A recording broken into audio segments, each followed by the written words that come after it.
Hello traders, FX Pip Collector here. Today is Tuesday, December 3rd, and I'm going to be analyzing the euro yen, starting on the monthly, working my way all the way down to the 1 hour time frame for the full top-down analysis. But also don't forget to check out my website, fxpipcollector.com, if you would like to get access to my swing trade setups, my daily members only live streams on Zoom, and my 34 video trading course all included for only $30 per month. So anyways, on the euro yen, I still think that this is very likely going to end up making three waves down before it ends up going back up. Probably all part of a wave 4 of this 5 wave uptrend that we see on the monthly time frame. Taking it down to the weekly time frame. On the weekly time frame, it definitely looks like the correction may be over. It looks like this is an A, it looks like this is a B, and it looks like it potentially might keep on going down for that wave C of wave 4. So let's take a look at it on the daily time frame. On the daily time frame, it looks like a big impulsive move to the downside over here, which I think is the big wave A.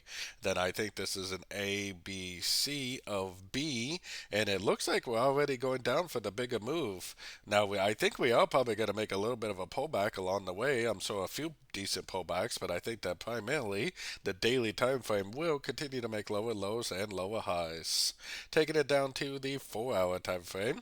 On the 4 hour time frame, the trend is definitely still down. This is all lower lows, lower highs. So until or unless it goes up and breaks structure on at least a 4 hour time frame, I would definitely still be looking for shorts on shorter time frames.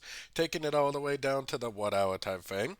So if price goes up and breaks this right here, then we can say that that 4 hour time frame move is over for now. And most likely the move up would still be a correction to the move down, but it would end up being a much bigger correction. But don't assume that it needs to go up and break this structure, because it definitely does not have to. It could easily make three waves up, make a lower high, make an impulsive move down, and continue the downtrend. So as long as it continues to make lower lows, lower highs on like the 4 hour time frame and up, then I personally would be waiting for three-way pullbacks to go short every single chance I got on these sort of time frames, at least until we get a nice clear break of structure to the upside.